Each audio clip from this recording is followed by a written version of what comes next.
Salutations à tous, ici c'est encore le frère Mota Boukissane. Donc aujourd'hui, par la permission du verbe de Luba, nous allons encore rentrer dans l'histoire de nos ancêtres qui ont marqué les époques, qui ont marqué l'histoire, qui ont marqué les temps. Et dans cette histoire, pour pouvoir rentrer dans cette histoire, nous allons toujours nous appuyer du rouleau Kalata Dimsi. Donc le livre mystérieux qui est le code révélé de la Bible authentique.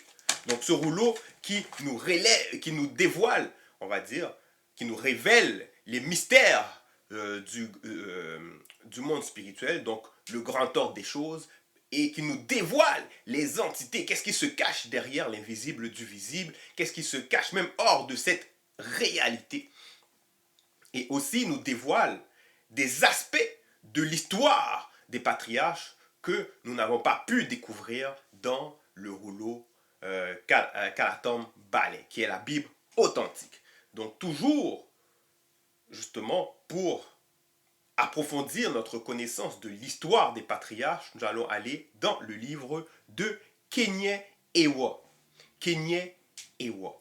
Donc dans Kenyé Ewa, justement dans les fausses versions, dans les Bibles falsifiées chrétiennes, ils ont appelé ça un roi.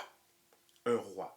Mais dans la langue originelle, qui est le Douala ancien, parce que la vie, l'histoire, la langue, la première langue qui était dans l'existence, c'est le Douala ancien. C'est cette langue même qui est que le premier homme y parlait sur cette terre, parce que le premier homme c'était un homme noir, c'était un homme noir. Donc la langue, la première langue, venait du peuple noir. Et parmi tous ces nombreux langue que l'on peut voir actuellement, qui est communiquée à OAC, il y a des langues qui sont plus anciennes que les langues qu'on voit présentement. Donc parmi toutes ces langues, c'est le Douala, mais pas n'importe quel Douala. Parce que le Douala actuel, il a été, on va dire, dilué par d'autres langues étrangères. Donc il y a le Douala ancien. Le Douala ancien. Donc quand on dit roi, c'est Kenyé. Reine, c'est Kenyé. Ewa, ça veut dire premier. Donc, dans un roi, ça c'est comme ça qu'ils ont appelé ça dans les fausses versions, dans les Bibles falsifiées chrétiennes, mais maintenant dans la langue originelle, c'est Kenyé Ewa. Et dans ce livre, on parle justement de la sagesse d'un roi exceptionnel. Mais maintenant, dans cette histoire-là, il y a d'autres patriarches, il y a d'autres matriarches qui ont toujours marqué l'histoire. Et c'est en cela qu'aujourd'hui, nous allons aborder l'histoire de Bé. Bé se fait appeler Élie dans les fausses versions, dans les Bibles falsifiées chrétiennes. Mais son vrai nom, c'est Bé, parce qu'il était de la race noire. Et en cela, avant même de rentrer dans le vif du sujet, dans le chapitre 19 du verset 1 à 11, nous allons voir la description de ce personnage merveilleux, fabuleux, exceptionnel, qui a marqué l'histoire, qui a marqué les époques. Donc ici, justement, dans Kenyé Ewa, on va aller premièrement dans le chapitre 17. Dans le chapitre 17 du verset 4 à 8. Voici la description qu'on donne de Bé. Et c'est Bé lui-même qui s'exprime. Donc ici, au verset 4, il dit « Moi, Bé, je suis né d'une très belle femme noire, initiée, mystérieuse et soumise de tout son cœur au verbe de Loba. » On sait ici qu'on parle du cœur, c'est la conscience du cœur. Donc voilà. Donc ici, il parle même de sa mère. Et il dit que sa mère c'était une femme noire. On ne voit pas ça dans les fausses versions, dans les Bibles qui ont été traduites par les colons, par les étrangers. Mais ici, on voit qu'il y a la précision, il y a les détails, parce que c'était comme ça, c'est comme ça dans le livre original, dans la vérité. Donc, on continue, toujours Bé qui s'exprime, il dit « Déjà encore adolescent, moi, Bé, je fus initié par Mutatedi dans le savoir et le combat spirituel. » Donc, Mutatedi ici, c'est l'entité qui guide et qui intronise les initiés. Pourquoi Mutatedi? Parce que Loba, le créateur unique, vrai et redoutable, qui est au-delà de toute notion, au-delà de toute réalité, n'interagit pas directement avec la création, avec la créature. Donc en cela, la créature, donc l'homme, les femmes, ceux qui sont qui captent la fréquence, les hautes fréquences, donc les initiés, c'est avec les entités du grand ordre des choses qui vont interagir. C'est pas eux qui vont avoir les révélations, qui vont avoir, on va dire, les visions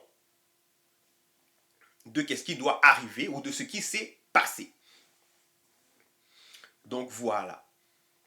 Donc on continue. Donc, verset 6, ça dit, j'étais un jeune garçon noir. Donc ici, il précise, parce qu'il est conscient de lui-même. Parce qu'il y a beaucoup de personnes qui disent que oh, la couleur n'existe pas, la couleur, ou bien le noir, c'est pas une couleur. Le blanc, c'est pas une couleur. Ça, c'est faux.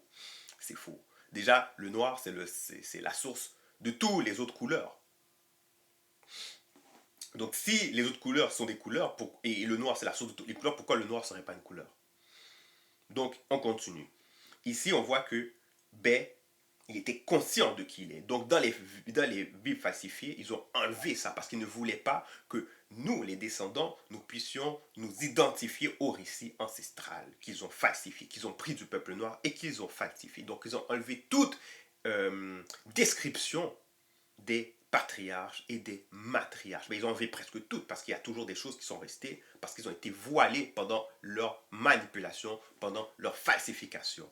Donc ici, ça dit, j'étais un jeune homme noir, un jeune garçon noir aux cheveux crépus, et dans la suite, je devins un guerrier si redoutable que tous les sorciers et sorcières du territoire en furent terrorisés en me voyant. Donc quand on parle qu'il devient un guerrier si redoutable, mais c'est dans les 3 Z, parce que l'homme est constitué de l'esprit, de l'âme et du corps. Donc dans les 3 Z. Ça veut dire que physiquement, il était bâti, il était un athlète, mais aussi dans l'âme. Donc, ça veut dire qu'il y avait une maîtrise de soi. Il était très assidu dans les enseignements, dans l'observation des lois et des préceptes. Et spirituellement, il était très avancé spirituellement. Et c'est même pour ça qu'il a pu capter la fréquence de Mutatedi. Donc, il devient un guerrier si redoutable que tous les sorciers et sorcières du territoire en furent terrorisés en me voyant. Je combattis les Mengu Mamadiba, donc les sirènes des eaux. Je libérai les autres jeunes garçons de leur influence occulte. Ma mère m'appelait fils. Les initiés parmi le peuple m'appelaient Mutoped Amoudi, qui veut dire prophète dans le langage courant, mais c'est en réalité, si on devrait faire la traduction mot pour mot, c'est celui qui parle de la part de l'esprit et pour l'esprit. Donc Mutoped Amoudi, parce qu'il parle de la part de Mutatedi. Mais les Bamouloloma Bungulane, donc qu'on appelle anges déchus, les non-initiés, donc les noirs rebelles, ou les noirs qui ne mettent pas en pratique les lois du verbe de l'Oba, qui ne connaissent pas voilà, certains secrets, certaines connaissances, donc les non-initiés, ainsi que les blancs et les sans-mêlés, donc les sans-mêlés ce sont les métis, allaient me connaître sous le nom de Bé. Donc voilà la description de Bé, celui qui se fait appeler Élie dans les Bibles classiques, actuelles classiques. Donc là on va rentrer maintenant dans justement l'exhortation d'aujourd'hui. Parce que dans l'histoire de Bé, nous pouvons prendre certaines informations, nous pouvons prendre, pas juste certaines, mais les informations pour notre avancement spirituel. Et c'est en cela, ici, on va voir le titre de l'exhortation, de l'enseignement, c'est Moi Bé chez la veuve de Wuma Moula. Wuma Moula, c'est celui, Wuma Moula, c'est celle qu'ils ont appelée Sarepta. Sarepta. Mais voilà, comme la vérité a été restaurée, c'est Wuma Moula. Mais il faut savoir que chaque nom qu'on donne dans l'Afrique ancestrale, les noms qu'on donnait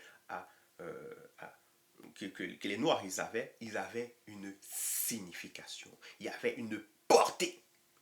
C'est pas juste symbolique, mais il y avait des profondeurs dedans. Donc c'était pas n'importe quel nom, c'était pas juste pour faire joli, ce n'était pas voilà pour impressionner la galerie, voilà. Et c'était en plus de ça dans la langue originelle. Donc lorsqu'il y a toute son essence, toute sa fréquence. Donc ici au chapitre 19, verset 1, voici l'histoire de ce patriarche. Donc au bout d'un certain temps, il ne tombait plus une goutte de pluie dans tout le pays. Et le torrent où je buvais, le torrent où je buvais finit par être sec. Donc pour faire un contexte par rapport à la situation, c'est que auparavant, toujours au chapitre 17, il est allé voir le roi Mola, qui se fait appeler Akab, et il a fait part d'une prophétie. Donc, qu'est-ce qu'il a dit dans le verset 1 du chapitre 17? Aussi vrai que l'aube que je sers est au-delà du vivant, il n'y aura ces prochaines années ni rosée ni pluie, sauf si je le demande. Donc, c'est pour ça que plus tard, au bout de certains temps, il n'y avait plus une goutte de pluie qui tombait dans le pays. Donc, le torrent où il s'abreuvait a fini par être sec. Donc, même pour lui, pour rester justement dans l'ordre de la prophétie, lui-même aussi, voilà, il y avait des situations qui se passaient, mais néanmoins, il était avec les entités du grand ordre des choses. Donc, lui, il n'allait pas subir ces conséquences. Mais c'est juste pour faire comprendre le contexte de la situation, le contexte de l'histoire. Donc, ici, au verset 2, il est dit, alors Moutatedi s'adressa à Moabé et me dit, mets-toi en route et va à Wuma-Moula. Va à Wuma-Moula, donc Sarepta, dans le pays de Djobi. Djobi, c'était un pays de l'Afrique. Donc, et installe-toi là-bas. J'ai ordonné à une veuve de là-bas, connue de nous, de pourvoir à ta nourriture. Moi, Bé, le Moutopède maudit, je partis pour Wuma-Moula. Donc, oui, c'est ça, c'est un territoire là-bas, dans le pays de Djobi. Donc, et je parvins à l'entrée de la ville, et là, je vis une femme noire, veuve, initiée, connue sous le nom de Kassa. Kassa. Et Kassa, ça veut dire accepter, accueillir, adhérer. Donc, ça veut dire qu'elle avait l'art de l'hospitalité, cette femme-là, selon le verbe. Elle avait l'art de l'hospitalité. Donc, son nom, justement, elle a appliqué même son nom. Accepter, accueillir, adhérer. Donc, ici, il voit une femme noire veuve initiée, connue sous le nom de Kassa, en train de ramasser du bois. Je l'appelai et lui dis, veux-tu, je te prie, me puiser avec ta cruche un peu d'eau de ton puits pour que je boive. Donc ici, il lui a demandé justement un service. Il lui a demandé un service. Verset 4. Kassa sut à l'instant que moi, Bé, j'étais un moutopède maudit, car elle avait en elle le don de discernement d'esprit.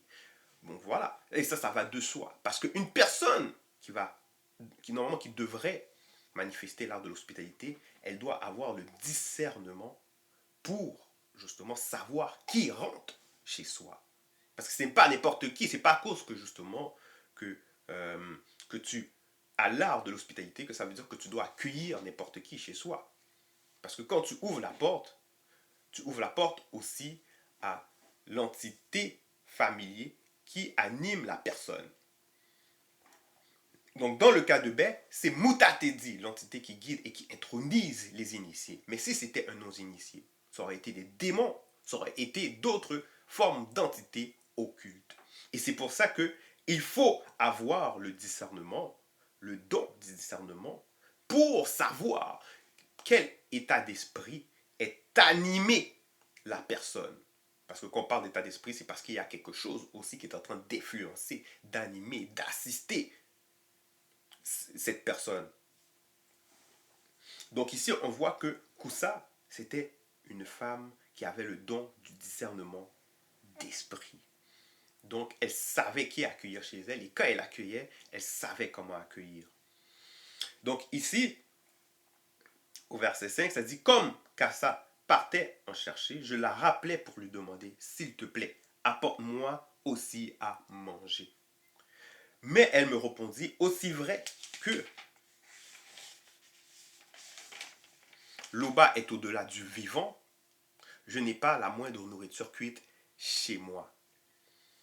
Donc encore ici, on voit une femme qui est instruite même dans la connaissance ancestrale de l'Oba unique créateur. Pas comme plusieurs personnes qui, eux autres, ils vont dire que leur créateur est vivant. Mais non, il est au-delà du vivant parce qu'il a créé, il a manifesté la vie.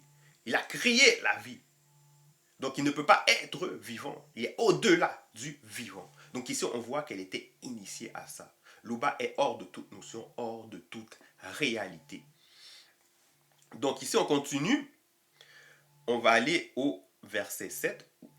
Elle continue et elle dit, il me reste tout juste un peu de farine dans un pot, des ingrédients et un peu d'huile dans une cruche. J'étais en train de ramasser du bois et je me disais que j'allais rentrer pour préparer ce qui me reste pour moi et pour mon fils. Et que quand nous l'aurions mangé, nous n'aurions plus qu'à attendre la décision du verbe de Loba. La décision du verbe de Loba, parce que Loba n'interagit pas directement avec la création, comme dans ces fausses croyances, dans ces religions dites révélées.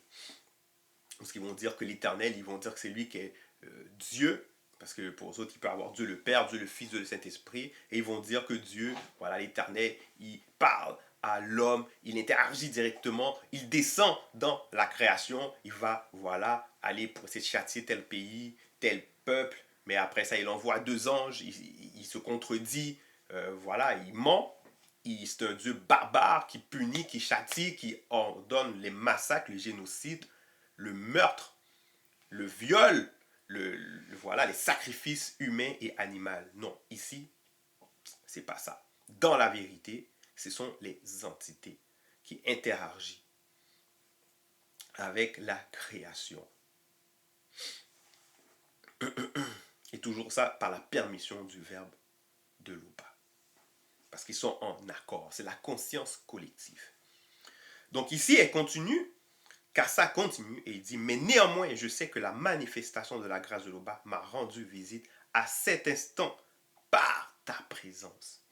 Donc ici, on voit la considération que Kassa, elle a apportée à cet homme de Loba. La considération qu'elle a apportée à cette personne.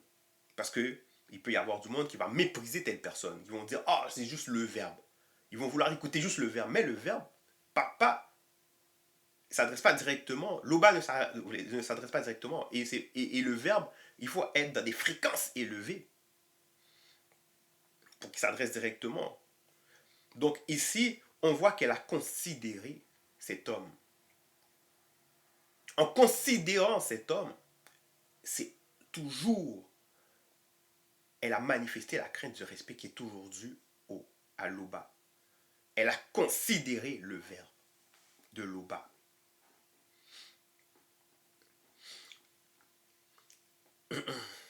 Donc, au verset 8, il est dit, moi, ben, je repris et dit, tu le dis, la manifestation de la grâce de Loba t'a vraiment rendu visite par ma présence. Donc lui-même, ben, il sait qu'il n'est pas n'importe qui. Il sait qu'il n'est pas n'importe qui. Et c'est pour ça qu'il rajoute, pour cela, sois sans crainte. Va, fais comme tu l'as dit. Cependant, cuis-moi d'abord un petit pain. Tu prépareras ensuite le reste pour toi et ton fils. Donc ici, les personnes peuvent dire, mais attends, il est égoïste. Prépare pour moi d'abord et ensuite prépare pour toi et ton fils. Mais pourquoi il n'a pas dit, prépare pour toi, ton fils et puis donne-moi qu'est-ce qui reste? Il y en a qui peuvent penser comme ça. Mais non, c'est une mauvaise façon de penser. Si on sait que Loba, par son verbe, il a manifesté tout ce qu'il est et que la personne qui est venue chez nous vient de la part de Loba, on sait qu'il est au-delà des lois naturelles. Parce que nous savons, ce sont les entités supérieures qui sont derrière les lois, mais connaissent les secrets. Ils connaissent les codes qui régissent. Parce qu'ils sont les lois. Et ils révèlent ça aux initiés, aux Moutopel Amoudi. Donc ici, justement, c'est pas le fait qu'il est égoïste, mais c'est toujours dans la manifestation de cette courtoisie, de l'hospitalité, mais due à un homme spécial. Donc ici, c'est pour ça que c'est cependant que moi d'abord un petit pain et tu prépareras ensuite le reste pour toi et ton fils.